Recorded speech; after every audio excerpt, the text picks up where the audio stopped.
Kouetio. Le président, veuillez vous asseoir.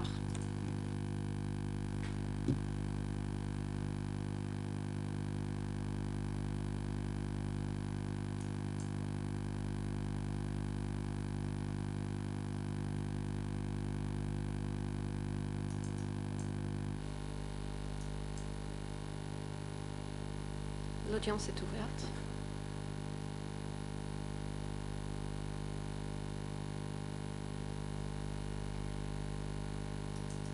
Et avant de céder la parole aux équipes de défense, la Chambre a une question à poser au coprocureur international concernant le document que l'accusation a souhaité montrer aux témoins.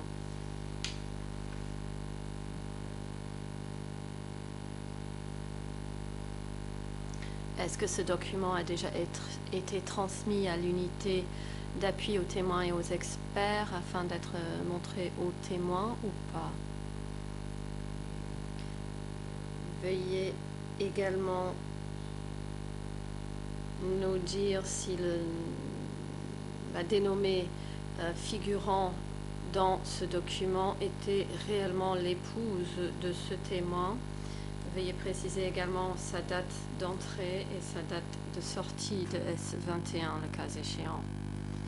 Le coprocureur international, Monsieur le Président, permettez-moi de répondre à chacune de ces questions. Premièrement, nous avons pris contact avec l'unité d'appui aux témoins et aux experts pendant le déjeuner. Le document était la liste révisée des prisonniers de S21, comme vous le savez. Mais on a estimé qu'il fallait retrouver le document original en Khmer. Pendant la pause déjeuner, nous nous sommes efforcés de retrouver ce document. Lorsque je suis partie il y a 20 minutes, il n'avait pas encore été retrouvé. On y travaille à l'heure même et nous espérons obtenir le document original afin qu'il soit montré à M. Kim Voon à la fin de l'audience de cet après-midi, je l'espère. Monsieur le Président, en réponse à votre deuxième question, concernant le nom, le document mentionne une femme, Chim Nari, alias Poan, P-H-O-A-N, épouse de Choam, un combattant du bureau K25. Et il précise que l'arrestation provenait du ministère de la Propagande et de l'Éducation en date du 1er mai 1978. L'autre date pertinente étant le 27 mai 1978. C'est ce que j'ai répondu à l'ensemble de vos questions, Monsieur le Président.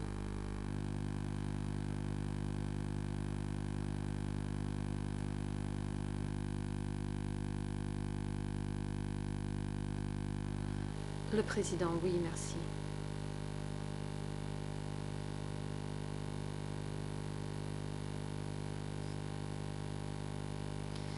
Est-ce que les juges du siège souhaitent poser des questions aux témoins? Monsieur le juge Lavergne, allez-y. Oui, merci Monsieur le Président. Bonjour Monsieur le témoin. J'aurais quelques questions à vous poser pour clarifier un certain nombre de vos déclarations. Hier, lors de votre déposition, vous avez déclaré que lorsque la radio du front était installée à B20, c'est-à-dire avant la chute de Phnom Penh, les déclarations de M. les déclarations de M. Khieu Samphan, qui étaient diffusées sur la radio, étaient certainement écrites avec la participation du prince Norodom Sihanouk. En tous les cas, vous avez dit que ça ne pouvait pas être le seul résultat de l'écriture par M. Khieu Samphan. Est-ce que vous vous souvenez d'avoir dit ça?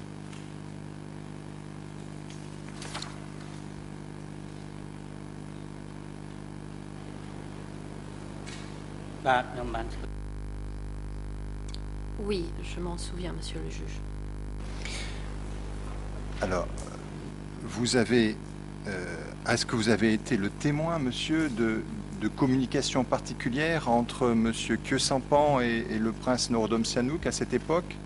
Ou est-ce que vous avez des informations particulières qui vous permettent d'appuyer cette affirmation?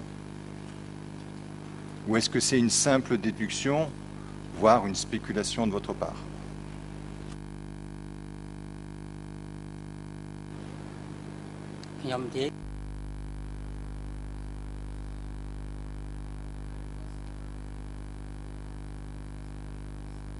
J'en ai parlé parce que c'était l'analyse que j'en ai faite à l'époque concernant cette situation. J'entends bien que ce soit votre analyse, monsieur, mais ce que je voudrais savoir, c'est si cette analyse se fonde sur des éléments d'information particuliers. Est-ce que vous avez été le témoin de communication entre monsieur Khieu-Samphan et le prince Sihanouk? Est-ce que vous savez des choses qu'il serait utile de savoir? Ou est-ce que c'est simplement une déduction sans plus d'analyse?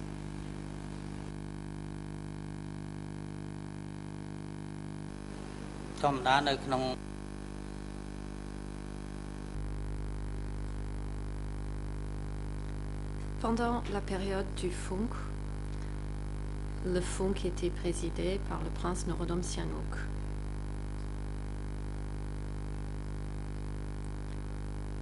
Et pour ce qu'il y a de cette époque, je maintiens mon analyse quant à savoir si j'ai vu le prince Norodom Sihanouk et Khieu-Samphan prendre des décisions ensemble. Je n'en sais rien. J'avais simplement le sentiment à l'époque que les déclarations qui étaient diffusées devaient forcément provenir d'une décision prise au plus haut niveau. Alors, ce matin, vous avez fait part également d'un autre sentiment. Vous avez indiqué que, selon vous, les discours de M. Khieu-Samphan, qui avaient été diffusés cette fois-ci pendant la période du Kampuchea démocratique, c'est-à-dire après la chute de Phnom Penh, n'avaient sans doute pas été rédigés par M. Khieu-Samphan tout seul.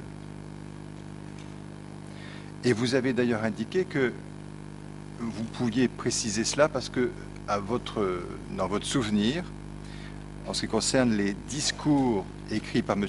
Khieu-Samphan pendant la période du front, ceux-ci étaient écrits en utilisant des phrases longues. Alors, est-ce que c'est le seul élément qui vient à l'appui de votre analyse, la longueur des phrases, ou est-ce que vous avez d'autres éléments qui pourraient permettre de comprendre pourquoi vous considérez que M. Khieu-Samphan n'a pas pu écrire seul ses discours?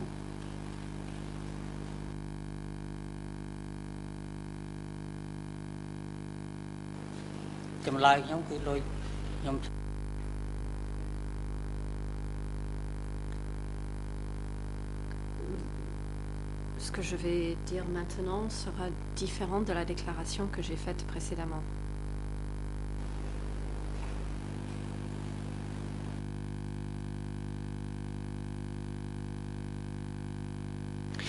Est-ce que vous voulez ajouter quelque chose? Parce que je n'ai pas très bien compris si vous vouliez ajouter quelque chose de différent par rapport à ce que vous avez dit ce matin, ou si vous en tenez à ce que vous avez dit ce matin.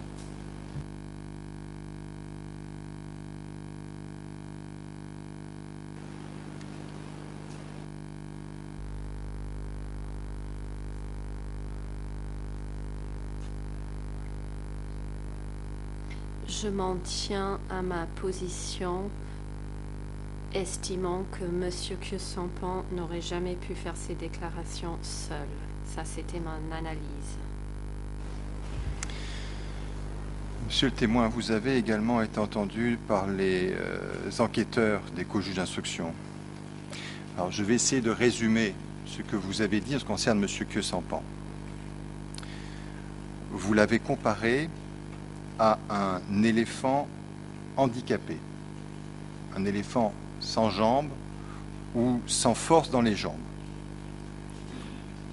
Vous avez également indiqué que M. Kyosampan était perçu comme étant une victime, précisant d'ailleurs que c'était la perception qu'on pouvait en avoir tant à l'époque du régime du prince Norodom Sihanouk qu'à l'époque du Front et même pendant la période du Kampuchea démocratique.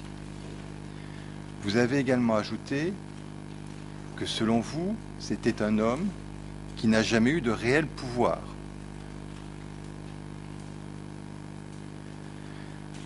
Et si j'ai bien compris aussi, vous avez précisé que le rôle de M. Kyosampan, pendant la période du Kampuchea démocratique, avait principalement consisté à s'assurer du transport, de ravitaillement vers les bases, à accueillir les chefs d'État étrangers en visite, à accompagner le prince Norodom Sihanouk et son épouse lorsque ceux-ci visitaient la campagne. Alors, est-ce que j'ai bien résumé ce que vous avez voulu dire au juge d'instruction ou est-ce que je me suis trompé?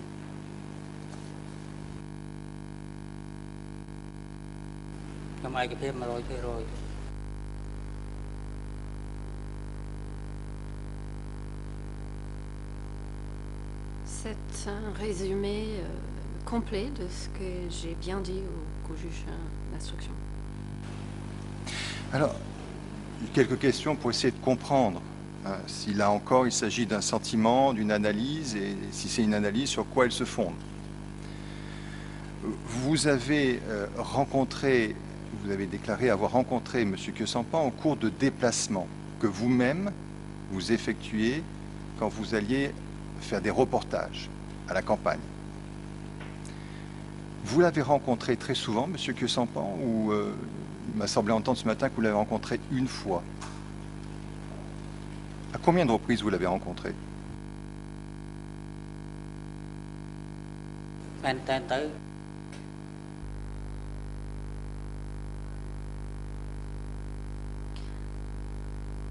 Je l'ai rencontré par hasard à une seule reprise.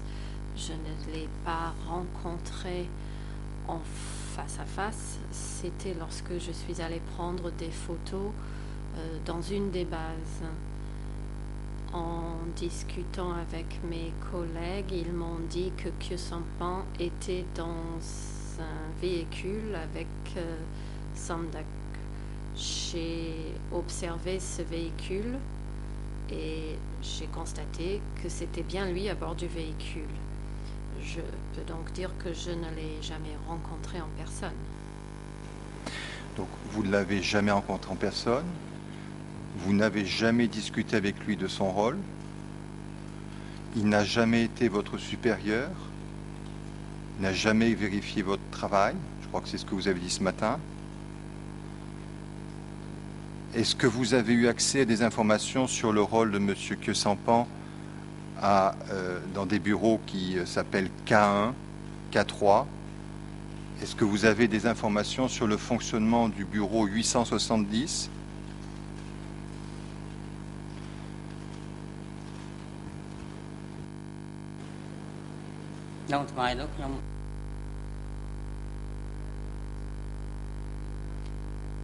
À cette époque, je ne savais pas où travaillaient les dirigeants. J'étais simplement au courant de ce qui se passait au sein de mon ministère. Est-ce que vous avez eu des informations particulières sur les relations existantes entre M. Kyosampan, Ieng Sary, Pol Pot, Nuon Chea, Ieng Thirit, Son Sen? Est-ce que vous savez qui participait aux réunions du comité permanent?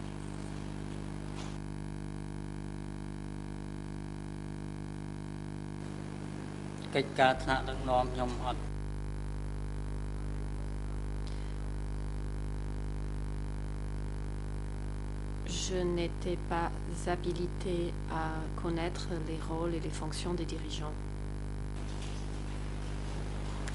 Bien, alors je vous repose la question de façon générale. Est-ce que vous avez eu des éléments d'information, d'autres informations qui vous permettent d'étayer votre analyse selon laquelle M. Khieu Samphan était un homme qui n'a jamais eu de réel pouvoir? Qu'est-ce qui vous permet d'affirmer cela?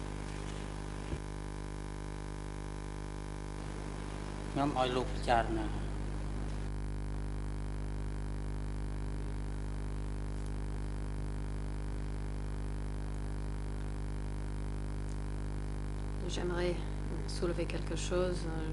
J'ai fait partie de la résistance pendant plusieurs années. Après l'effondrement des Khmers rouges, je suis revenue au Cambodge. Et à ce moment-là, je savais ce qui s'était passé. Et donc, je pense que M. Khieu Samphan n'avait pas de réel pouvoir. Et je pense que pour être plus précis, il faudrait demander à M. Khieu Samphan. Bien, on va passer à un autre sujet, monsieur le témoin, concerne cette fois-ci le rôle de monsieur Nuon Chea.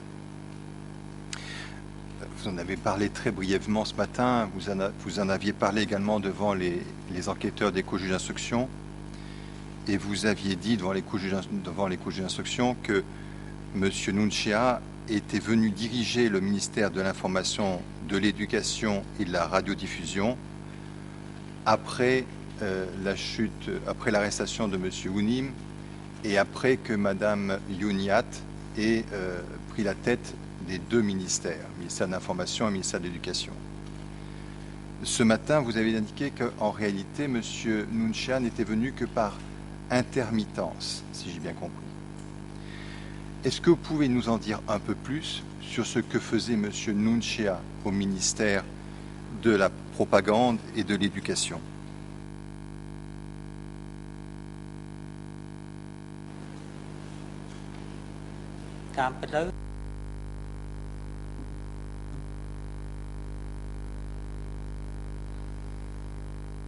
En fait, M. Nuon Chea jouait un rôle dans le programme d'éducation qui concernait l'agriculture. Il a apporté un livre épais écrit par des experts chinois qu'il citait page par page à des fins de pédagogie. C'est ce que j'ai su à l'époque.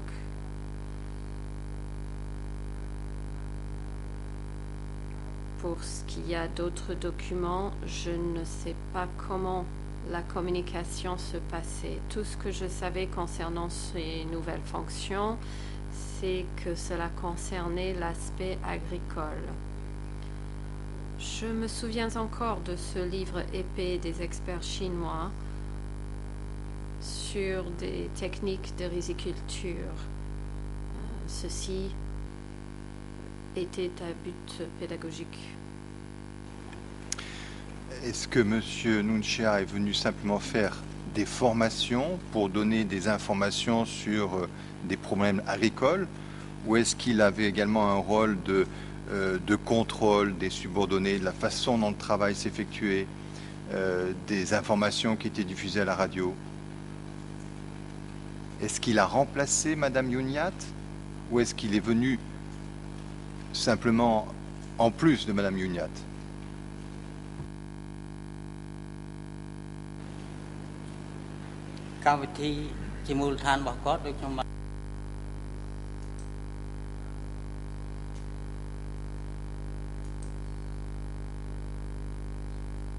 Il s'occupait essentiellement de la nouvelle éducation en matière d'agriculture.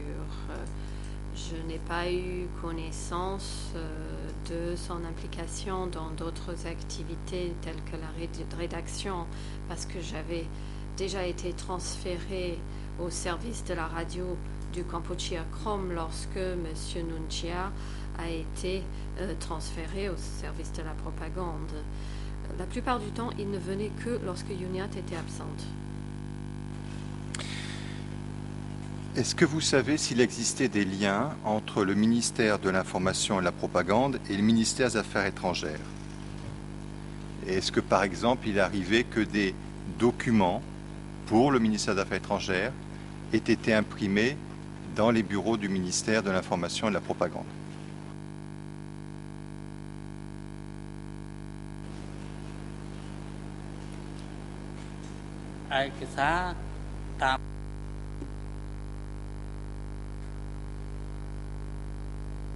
D'après mes souvenirs,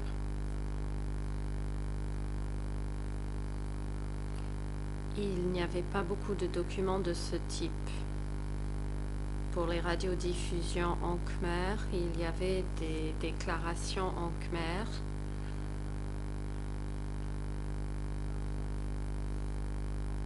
Parfois, on nous confiait des documents à lire. Il y avait aussi une émission en langue étrangère à la radio. Et est-ce que vous vous souvenez de la diffusion de discours faits par M. Ieng Sary ou par M. Noon Chea?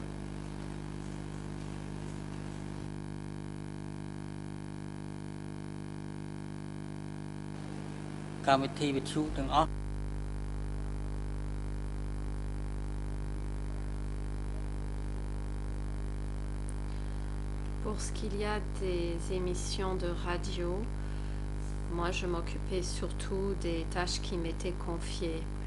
Je ne prêtais pas attention aux autres émissions. Pour ce genre de déclaration, je n'en savais rien.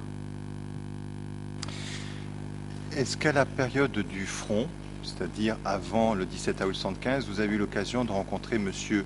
Ouyoun? Et est-ce que M. Ouyoun a travaillé pour le service d'information?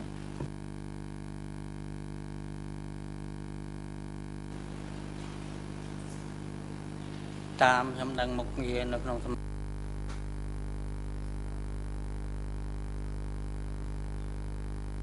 ma connaissance, M. Ouyoun était le ministre chargé du développement rural ou de la réforme des coopératives. Je ne sais pas quelles étaient ses autres fonctions. Donc vous n'avez pas eu de contact particulier avec lui à ce moment-là?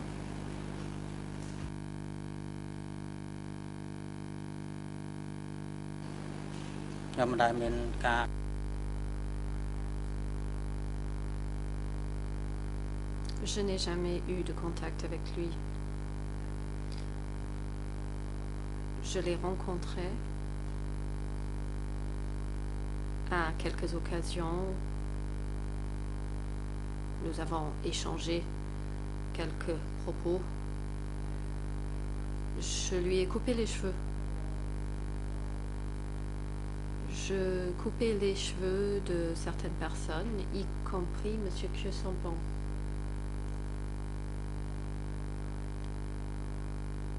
Parfois, M. Ouyoun m'autorisait à lui couper les cheveux parce que je le faisais bien. Et vous savez ce qui est devenu M. Ouyoun après le 17 août 1975?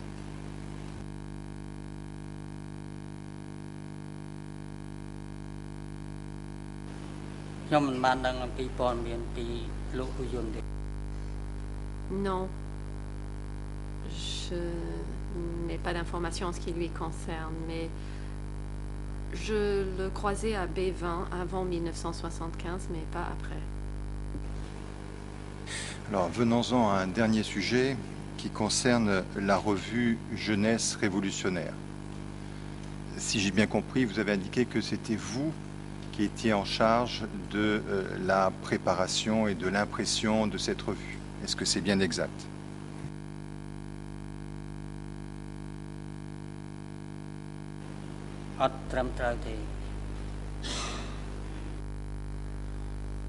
Réponse, non, c'est inexact.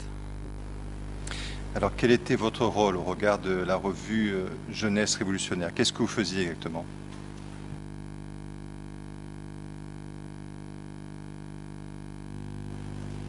ខ្ញុំសូមបញ្ជាក់បន្តិច J'aimerais apporter des précisions là-dessus. À l'imprimerie, nous imprimions 3 revues.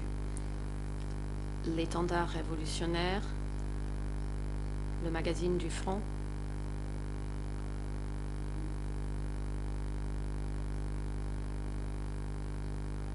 les revues de la jeunesse révolutionnaire étaient imprimées plus tard, en 1972 ou 73, d'après mes souvenirs. Je n'avais jamais vu les documents auparavant. J'en ai pris connaissance au bureau 31 seulement. Ces revues ont dû être imprimées plus tard afin de diffuser des informations pour la Ligue de la jeunesse.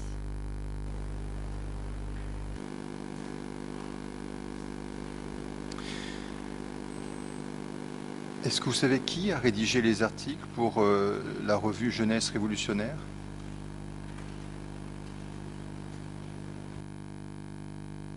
តាមខ្ញុំដឹង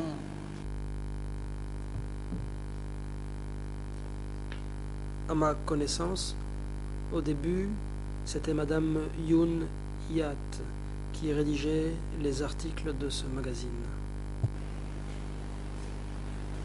Alors, pour être plus précis, vous avez dit devant les co-juges d'instruction, c'est Youniat qui rédigeait les articles avec l'aide de mon équipe. Est-ce que ça correspond à la vérité? Vous aviez une équipe qui aidait à la rédaction de ces articles?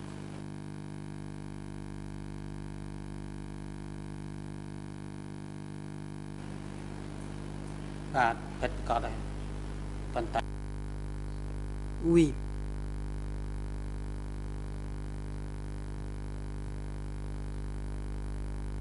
Mais pas dans le cadre du FUNK.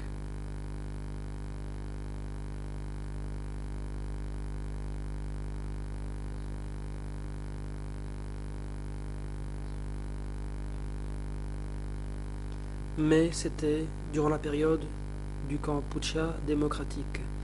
Ma femme était aussi son assistante et il y avait aussi au ministère d'autres assistants.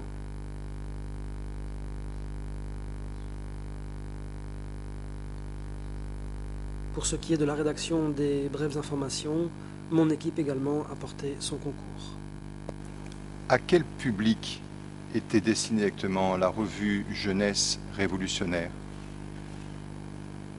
À partir de quel âge pouvait-on lire cette revue?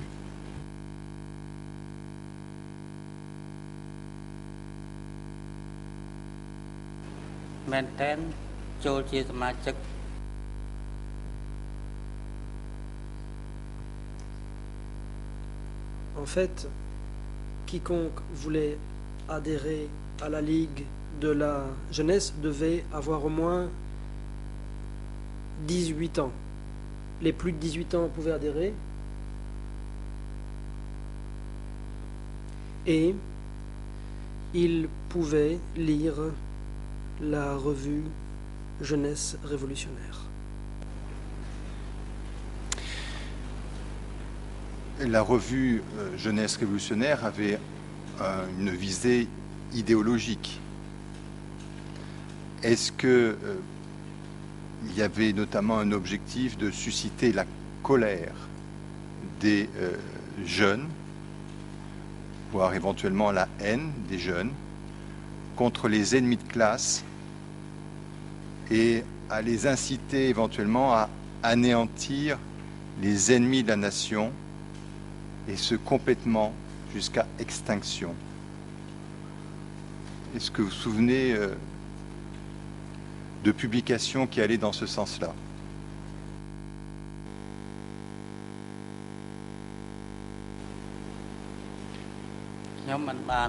យល់ឲ្យជ្រាលជ្រៅជាងនេះទៀតទេរងខ្ញុំឃើញថា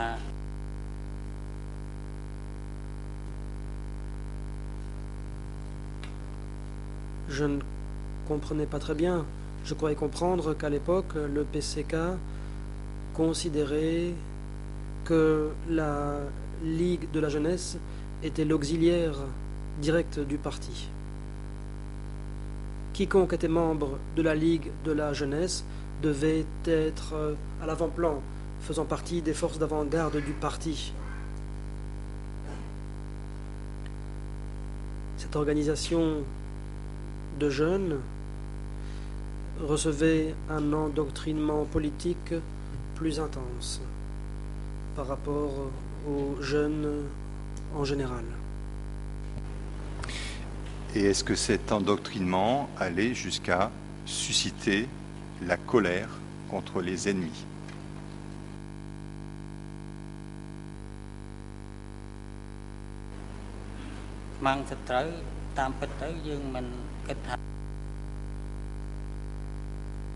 Pour ce qui est des ennemis,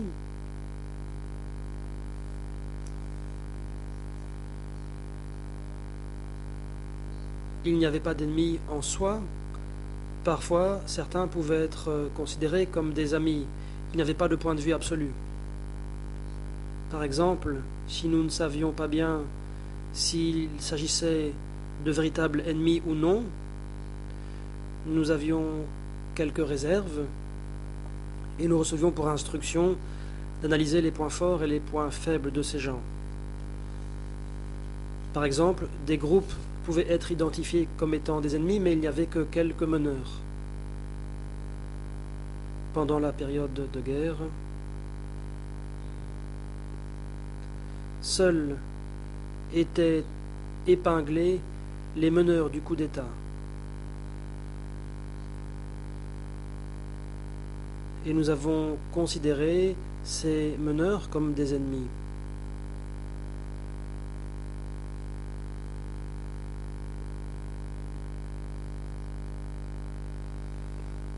Pour ce qui est du front, le front englobait l'ensemble des mouvements nationalistes de l'époque. Pour ce qui est de l'incitation à la colère parmi la jeunesse, cela n'était pas spontané, c'était très bien programmé. Est-ce que vous vous souvenez, monsieur, d'un poème, puisque c'est le nom qui lui est donné, d'un poème qui a été publié dans la revue numéro 10 d'octobre 1975 de la revue La Jeunesse révolutionnaire. Il s'agit du numéro E3/729, ERN en Khmer 0063 432 à 433, ERN français 0036 42 50 à 51, ERN en anglais 0035 79 29 à 30. Alors, est-ce que vous vous souvenez d'un poème qui porte le titre « N'oubliez pas la colère sanglante de nos ascendants révolutionnaires ».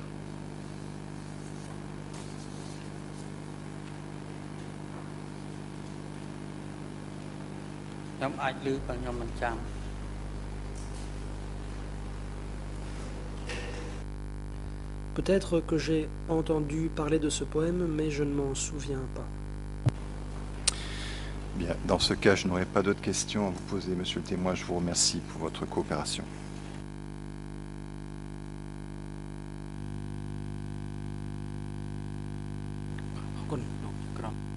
Le président.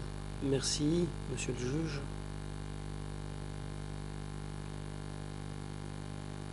À présent, la parole est donnée à la défense de monsieur Khieu Samphan, qui pourra interroger ce témoin.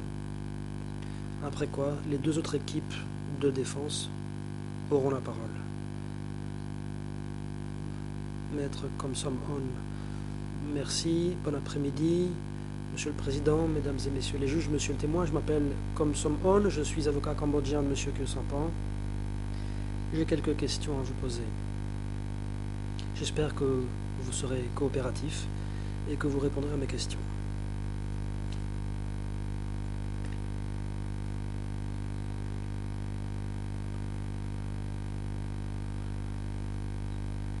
Ces derniers jours, vous avez beaucoup fait pour répondre aux questions qui vous ont été posées sur le rôle de M. Kyosampan. Des questions vous ont été posées par l'accusation, par la partie civile et par le juge Lavergne.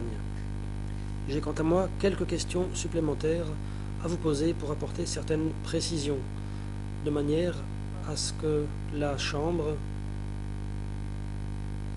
ait en main tous les éléments lui permettant de se prononcer concernant notre client. Premièrement, l'étendue du pouvoir qu'exerçait M. Kyosampan. D'autres parties vous ont interrogé. Vous avez présenté une analogie. Vous avez comparé M. Kyosampan et son autorité à celle d'un éléphant sans jambes. La défense de Kyosampan vous demande de présenter des documents susceptibles d'étayer cette description.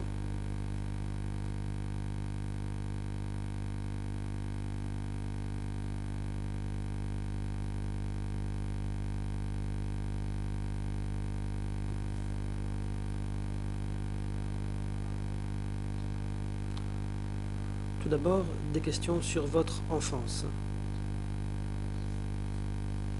Vers 1967, votre frère était un fonctionnaire et votre frère vous a raconté une histoire relative à Kyosampan.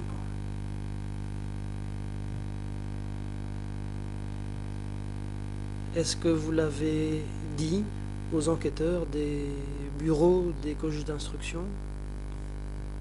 Réponse: non, je n'ai pas évoqué cette histoire ayant trait à M. Kyosampan à l'époque.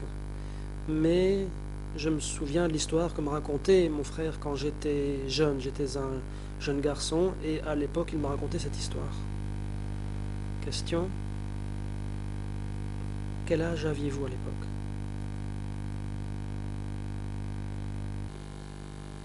Le président: témoin, veuillez attendre, votre micro n'est pas encore allumé. Le témoin: à l'époque, je ne sais pas exactement, mais je devais avoir 4 ou 5 ans. À l'époque, M. Kyosampan était à Phnom Penh.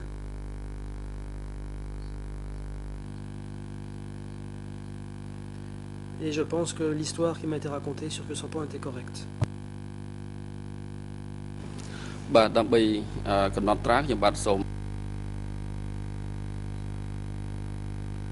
défense.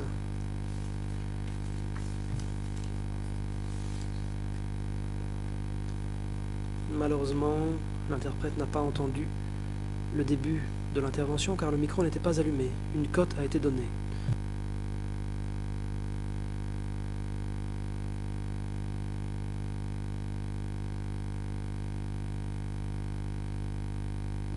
La défense. Apparemment, il n'y a pas eu de traduction. Je vais redonner lecture de la cote.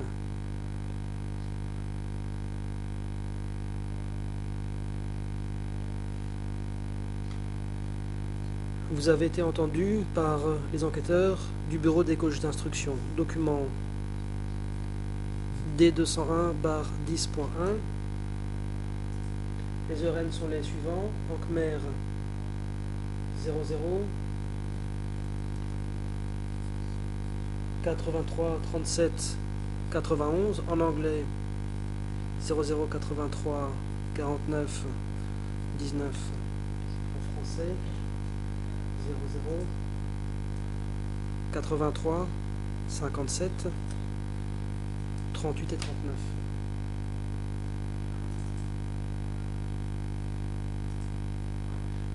Au cours de cette édition,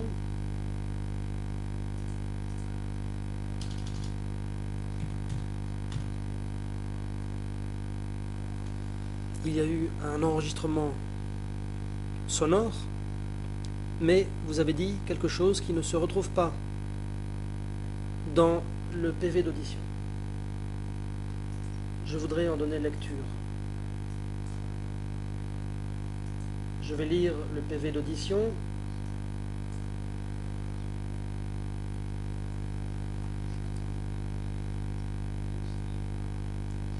Vous dites, alors que j'étais avec lui à l'époque du funk, je n'ai jamais constaté qu'il avait du pouvoir. J'ai donc dit que c'était un éléphant, mais un éléphant sans jambes, un éléphant sans force.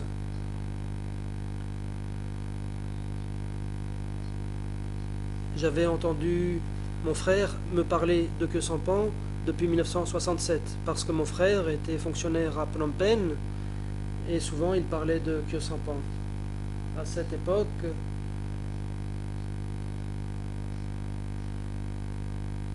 à l'époque de Sihanouk, Khieu Samphan était vu comme une victime.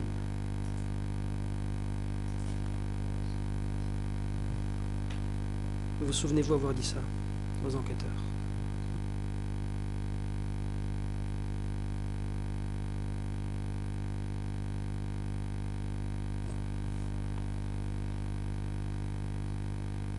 Je vais attendre que ce que j'ai dit soit traduit.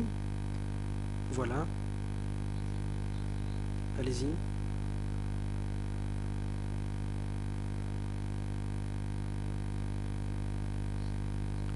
Donc, vous souvenez-vous avoir dit ça aux enquêteurs du BCJ? Le président, témoin, attendez que le voyant de votre micro soit allumé. Sinon, votre voix ne passera pas dans le système et vos propos ne pourront être interprétés.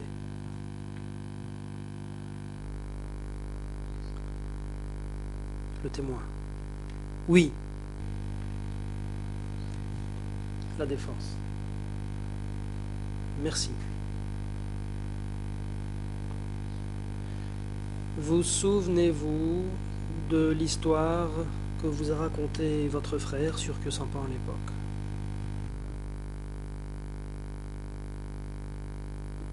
Réponse. Mon frère Sim m'a raconté cette histoire, je l'ai écoutée, mais j'étais encore très jeune. Il était allé étudier à Phnom Penh, il nous a raconté des histoires sur Khieu Samphan.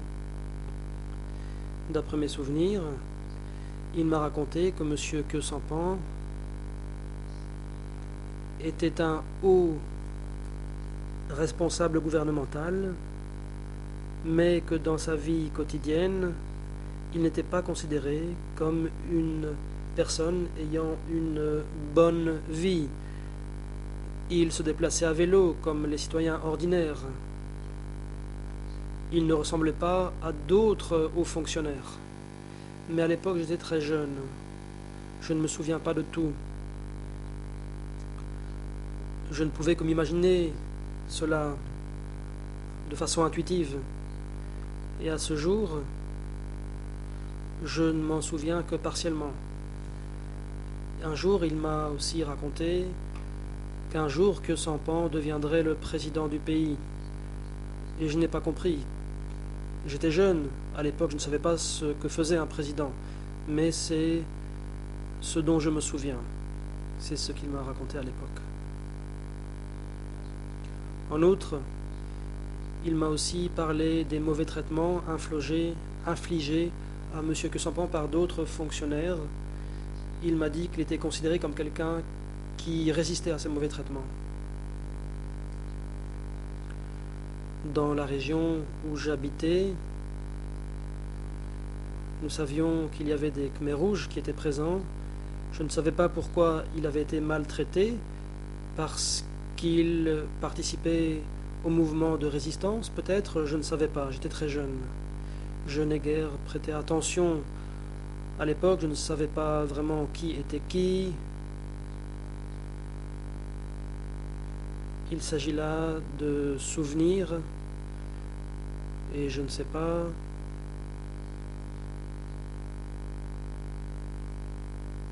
Je ne savais pas à quoi correspondait cette histoire. La défense. Merci. Dans le document E3/380, qui est un procès-verbal d'audition, vous dites être né en 1959. Est-ce là votre date de naissance réelle ou non?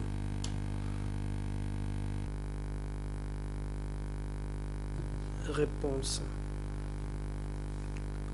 Durant l'époque de la Révolution, nous changions de nom lorsque nous déménagions. Nous pouvions aussi changer de date de naissance. Mais moi, je n'ai pas changé, j'ai gardé ma date de naissance depuis lors.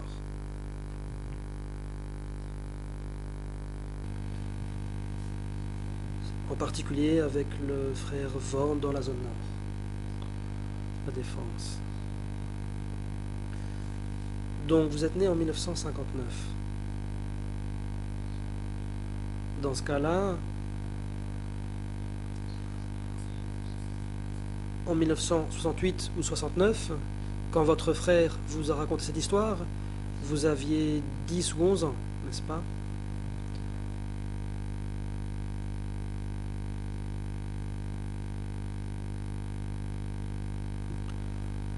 Pourriez-vous répéter votre réponse? Le témoin. Oui, je devais avoir cet âge-là, environ.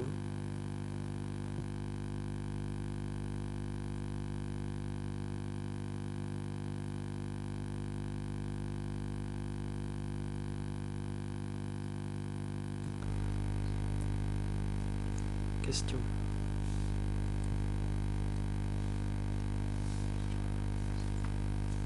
Je voudrais vous poser des questions sur M. Quesampan. Vous avez dit avoir rencontré M. Quesampan dans la jungle, dans un bureau, avant 1975. La question est la suivante.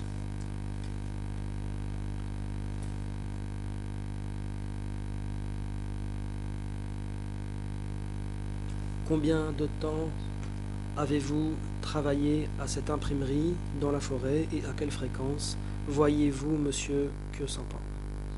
Réponse. D'après mes souvenirs, c'était en 1971. Il n'est pas venu très souvent là où je travaillais, car la plupart des documents nous étaient ramenés par messager. Mais, plus tard,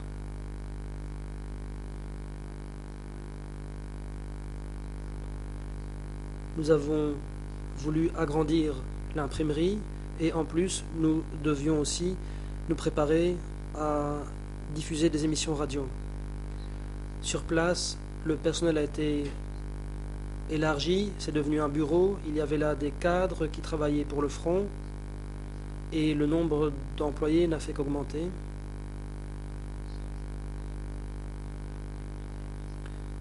Durant cette période, nous séjournions ensemble dans ce bureau. Mais je ne savais pas exactement combien il y avait de cadres qui y travaillaient. Je ne me souviens pas du chiffre exact. Mais je me souviens que M. Quesampan y était aussi. Question.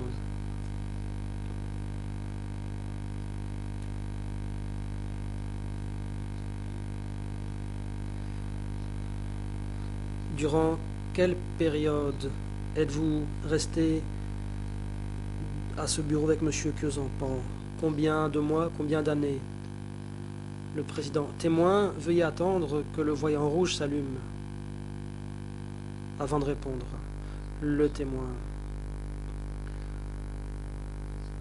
Je ne sais plus combien de temps j'y suis resté avec lui, mais je me souviens seulement qu'il était présent à l'époque.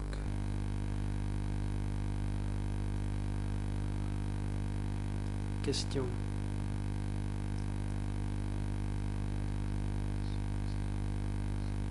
Comment avez-vous reconnu Monsieur Queue-Sans-Pont à partir de 1971, quand vous travailliez dans ce bureau dans la forêt?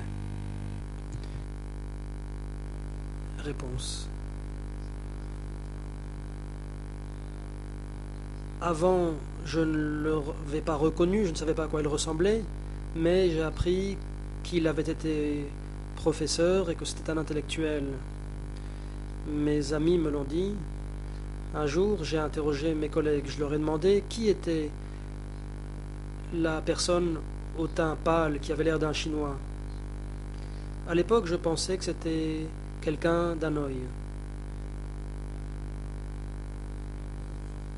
Le frère Lem et d'autres venaient d'Hanoï, d'ailleurs. À l'époque, je ne le connaissais pas. Je pensais donc que M. Queue-Sans-Pont venait aussi d'Hanoï. Mais plus tard, mes amis m'ont dit que c'était lui, M. Queue-Sans-Pont, qu'il avait été instruit en France et qu'il était rentré. À l'époque, sur place, nous parlions aussi un peu le français. C'est comme ça que j'ai appris à le connaître, mais il ne s'est jamais présenté aux autres. Il n'a jamais dit qu'il s'appelait Queue-Sans-Pont. C'est le supérieur qui nous l'a dit. Et nous avons juste demandé s'il venait du nord du pays ou d'ailleurs, parce qu'il avait la peau blanche, et on nous a dit qu'il venait du nord du pays. Question.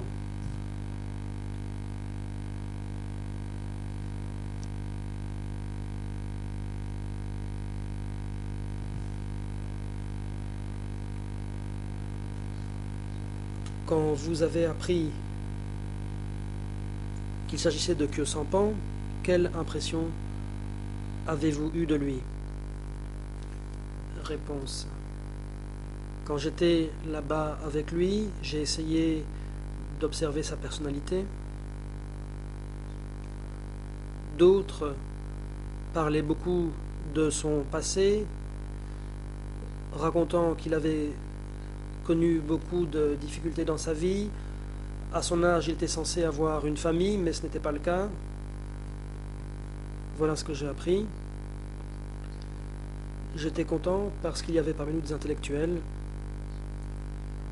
Et après le coup d'État, nous avons dû conjuguer nos forces aux leurs.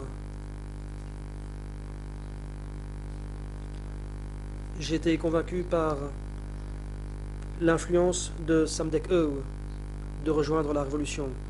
À l'époque, les cadres discutaient entre eux et on disait qu'il fallait travailler avec les intellectuels pour renforcer notre motivation. Sur le plan de sa personnalité, c'était quelqu'un d'arrogant. Il encourageait les gens. Il parlait de façon très amicale, surtout avec les plus jeunes.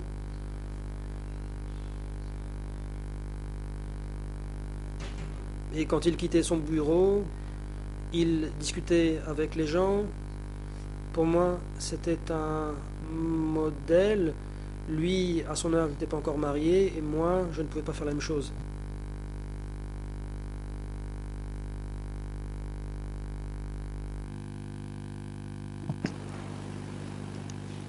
Excusez-moi, Monsieur le Président, si vous me permettez. En français, nous avons entendu dans le début de la réponse du témoin que M. Queue-Sans-Pont était quelqu'un d'arrogant. Je voudrais savoir s'il n'y a pas eu une erreur de traduction et faire préciser cela au témoin, parce que ça ne va pas avec la suite de sa réponse.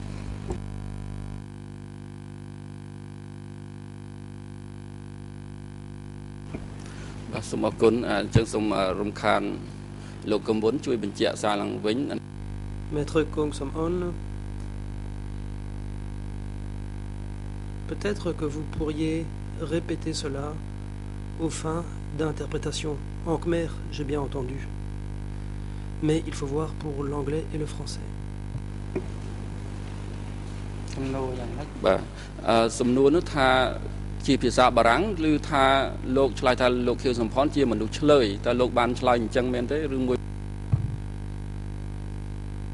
En français, il a été dit que vous avez dit que M. Queue-Sans-Pont était arrogant.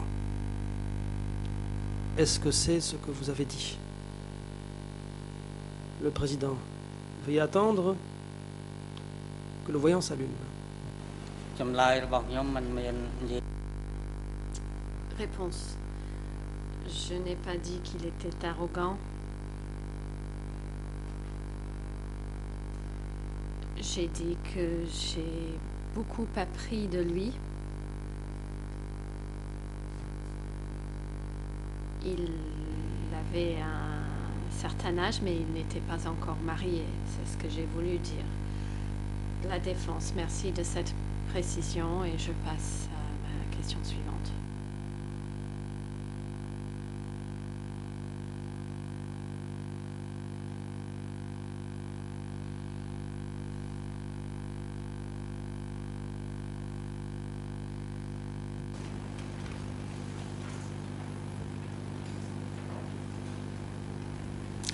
Bah, សូមអរគុណខ្ញុំសូមសួរត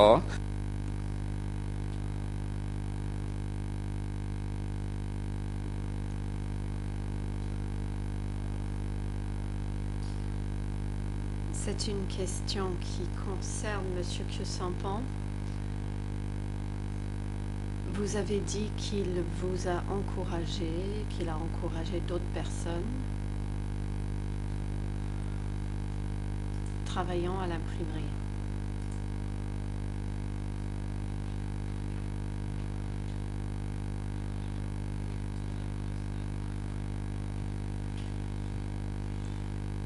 Comment est-ce que M. Khieu-Samphan vous a encouragé?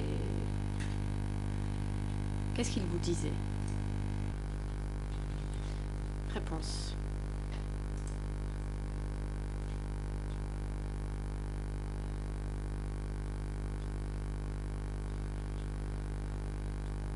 En toute logique, des jeunes étant loin de chez eux souffraient de l'éloignement de chez eux, justement, avaient envie de rentrer chez eux. Et M. Khieu-Samphan nous disait que nous étions en temps de guerre, que nous ne pouvions donc pas rentrer chez nous comme on l'entendait. Il nous a parlé du régime de Lon Nol et de l'ancien prince qui a été renversé. Il nous parlait du front. Il nous incitait à être vigilants et attentifs, par exemple en préparant à manger.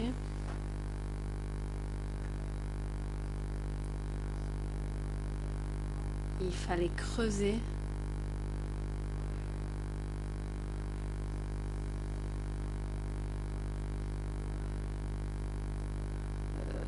un conduit pour absorber la fumée du feu de cuisson pour se cacher. Il nous a expliqué que si nous arrivions à contrôler le feu, nous saurons échapper au bombardement. C'est le genre de choses qu'il nous disait pour nous encourager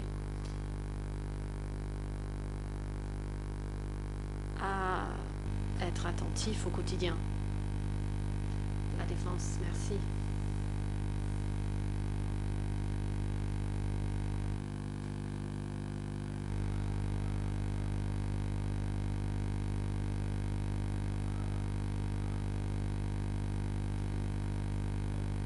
J'ai également une question concernant ce que disait M. Khieu-Samphan. A-t-il jamais employé des mots à caractère violent? Vous a-t-il demandé d'avoir recours à la violence, par exemple? Réponse. Je n'ai jamais entendu ce genre de remarques. Au début, on nous a parlé de moralité. Lorsque j'étais un garçon à la pagode, on m'en avait aussi parlé de ces 12 points de moralité. Et je savais qu'en respectant ces 12 points de moralité, je pouvais devenir quelqu'un de bon. Et donc, lui faisait toujours référence à ces 12 points de moralité. C'était des principes, entre autres, ne pas voler,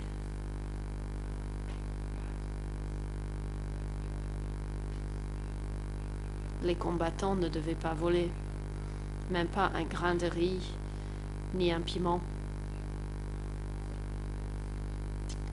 Cela faisait partie de l'éducation et des encouragements que nous recevions dans les séances par M. Kyo-Sampan. La défense. Merci.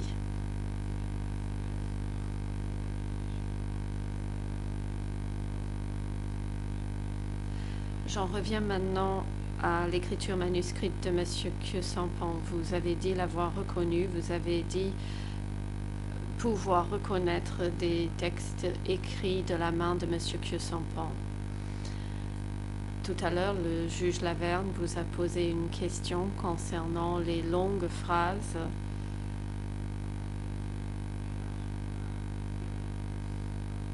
et les paragraphes avec peu de phrases distinctes. Comment saviez-vous que ces textes étaient écrits de la main de Kyo-Sampan? Ou pour m'exprimer autrement, à part le fait que vous ayez constaté que les phrases étaient longues et que vous avez pensé que celles-ci étaient rédigées par Kyo-Sampan,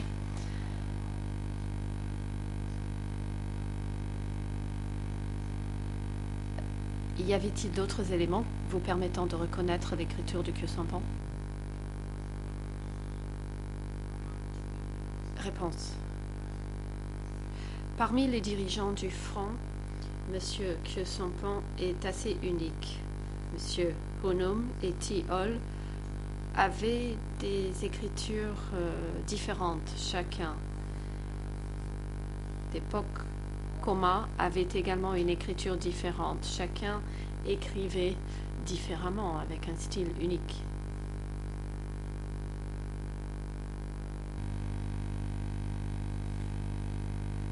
La défense, merci.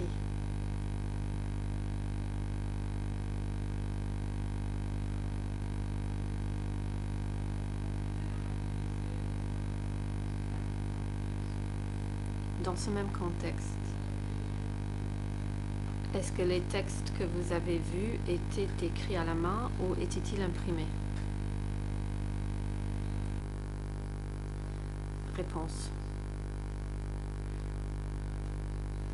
Lorsque j'étais avec lui, j'ai constaté que généralement il écrivait à la main et que ses phrases étaient plus longues que celles des autres. En général, le paragraphe se terminait sans point à la fin. Et c'est ce que j'ai observé dans les déclarations écrites. Pour ce qui y avait des discours à diffuser à la radio, j'ai remarqué que les phrases étaient plus courtes. Et c'est pour cela que j'ai pensé que ces discours n'ont pas pu être écrits par Kyo-Sampan seul, parce que je me suis déjà habituée à son style. La défense, merci.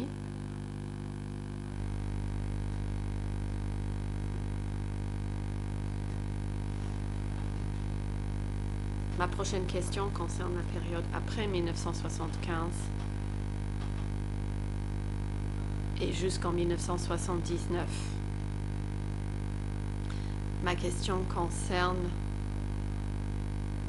les événements s'étant produits directement après la victoire des Khmers rouges le 17 avril 1975. Vous dites avoir vu M. Kyo-Sampan accompagner le prince Norodom Sihanouk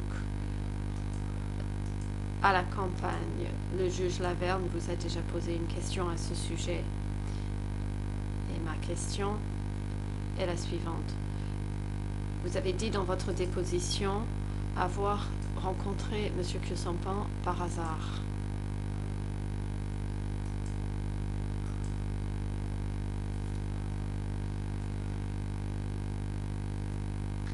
Alors, comment avez-vous reconnu cette personne et su que c'était Khieu Samphan? Réponse. J'ai pu le reconnaître facilement parce que auparavant j'étais avec lui. J'étais capable de faire la différence entre Khieu Samphan, Somdek O et d'autres. Et des enfants de l'ancien prince. À ce moment-là, il était à bord d'un véhicule. Je ne me souviens plus si c'était une Jeep. Normalement, lorsque le roi s'est déplacé,